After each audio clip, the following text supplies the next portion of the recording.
The film begins by showing a military truck that has just left a very well-known restricted area, Area 51.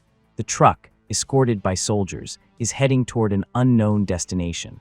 From the conversations among the escorts, it becomes clear that none of them actually know what they are transporting. At the same time, a newly married couple is enjoying their first night together. The woman, full of excitement, gives herself completely to her husband, who, distracted by the moment, fails to notice that his car has drifted out of its lane. As a result, the couple's vehicle crashes head-on into the truck that was transporting the mysterious container. The commander of the convoy receives an urgent call from the base ordering them to move away from the container. But before they can hear the full message, a creature violently bursts out from inside. That creature turns out to be a zombie, which attacks and kills the soldiers.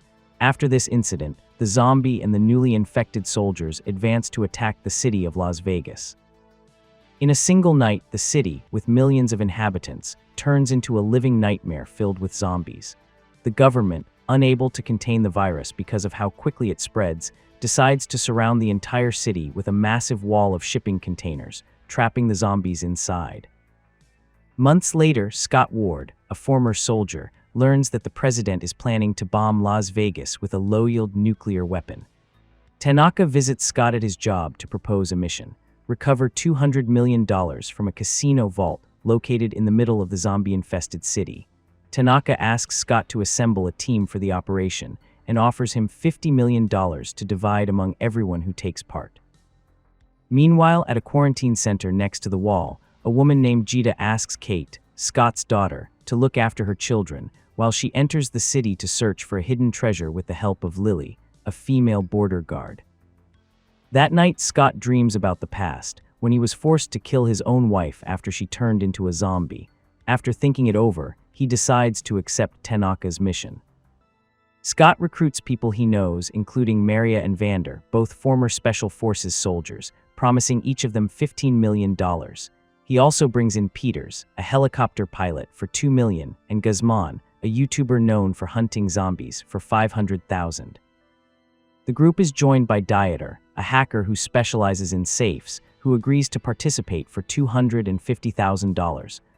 Once the team is assembled, everyone prepares with their favorite weapons to face the zombies.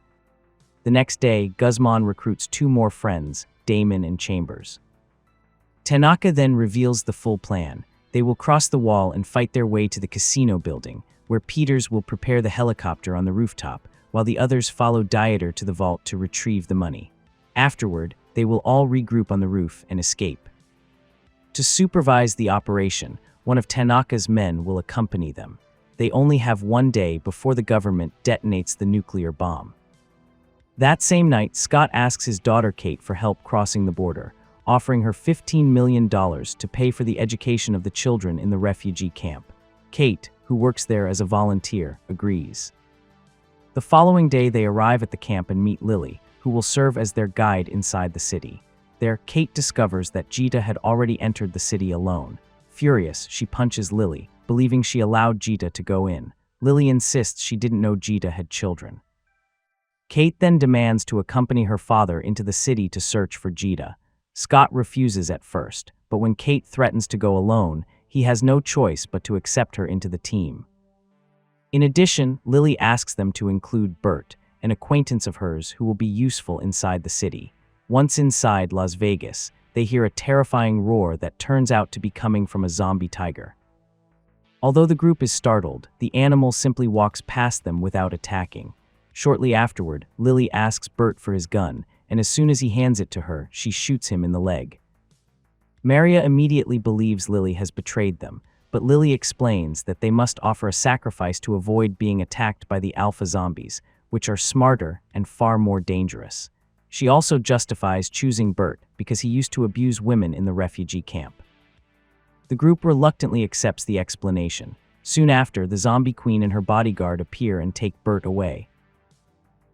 Later, the team reaches a building filled with hibernating zombies. They decide to cross through it with extreme caution. Scott leads the way, marking the safe path with glow sticks. However, Martin, Tanaka's man, throws one of the glow sticks far away, causing Chambers to lose her direction. She accidentally wakes the zombies and struggles desperately to survive. Martin then locks her inside the building, abandoning her. Chambers manages to escape through a window, but as she becomes surrounded by zombies, she tells Guzman to run, and with no other option, he shoots the gasoline she is carrying, killing her along with the zombies. After reaching the target building, Scott assigns tasks to each member of the team. Peters and Maria go up to the rooftop to prepare the helicopter, while Martin and Lily remain outside to keep watch. Vander, Dieter, and Guzman are responsible for opening the vault, and Scott and Kate must activate the generator. Everyone begins their tasks without wasting time. While keeping watch outside, Lily intentionally provokes the appearance of the zombie queen so Martin can capture her. The queen's bodyguard tries to attack him, but Lily manages to knock the creature down. Although Lily believed Martin only needed a blood sample for research, she soon discovers his true plan is to decapitate the queen and use her head to create a controllable zombie army. Lily warns him that if the zombie king finds the queen's body without its head, the fragile peace between humans and zombies will be broken. Meanwhile, after turning on the generator, Scott and Kate separate. Peters and Maria take the elevator up to the rooftop, while Vander, Dieter, and Guzman make their way toward the vault, fighting a few zombies along the way. Once the area is cleared, they set traps to activate the deadly mechanisms of the vault before Dieter begins working on opening it. Peters, meanwhile, struggles with the helicopter, which is damaged and missing several parts. To make matters worse, it even catches fire while she is trying to repair it. At the same time, they discover through the news that the president has moved the bombing forward, meaning they now have only an hour and a half before the city is destroyed by the nuclear blast. Scott and the others head toward the vault, but their arrival distracts Dieter and forces him to start the process again from the beginning. While waiting, the group begins counting the money so they can divide it among themselves. Eventually, Dieter succeeds in opening the vault, revealing an enormous amount of cash inside. Scott orders everyone to fill the bags as quickly as possible since time is running out. However, in the middle of everything, he fails to notice that Kate has slipped away on her own to search for Gita. At the same time, the zombie king discovers the headless body of the queen, and when he realizes that the unborn child she carried has died, he becomes enraged and orders his army to attack the building where the group is located. Scott and Maria plan to search for Kate, but just as they open the elevator doors, they are attacked by zombies and Maria is killed. Scott manages to eliminate several enemies and desperately searches for a way out, only to discover that Martin has left them trapped inside. Vander uses his chainsaw to cut through a wall, but when he and Dieter try to hold back the zombies, the zombie king suddenly appears and attacks them. They attempt to shoot him in the head, but his iron helmet protects him, forcing Vander to fight him in close combat. When the king is about to bite Vander, Dieter intervenes, striking the zombie and pushing Vander inside the vault, sacrificing himself to save his friend. Meanwhile, Martin tries to escape with the queen's head, but he soon realizes that Lily had switched it with a money-counting machine. Just then, the zombie tiger appears and brutally attacks him. Scott, Lily, and Guzman manage to escape from the vault room and plan to reach the helicopter on the rooftop, but a massive horde of zombies surrounds them. After being bitten, Guzman sacrifices himself by detonating all of his grenades, clearing a path for the others to escape. When Scott and Lily reach the rooftop, the zombie king catches up with them.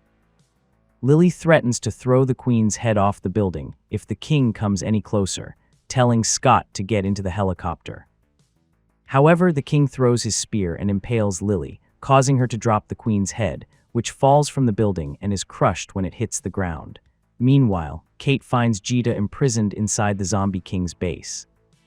They attempt to escape, but Bert, now transformed into a zombie, attacks them and bites one of them. Kate manages to kill Bert, but the king and his group appear and attack again. After a brutal fight, they manage to defeat the zombies, leaving only the king. Just as he is about to attack them, Scott arrives and fires his grenade launcher. When Scott, Kate, and Gita reach the rooftop, they believe Peters has abandoned them, but at the last moment she returns to rescue them. However, they do not realize that the zombie king is still alive, and he manages to jump onto the helicopter as it takes off. Scott fights the king inside the helicopter, and although he eventually kills him with a shot to the head, he is injured after being bitten.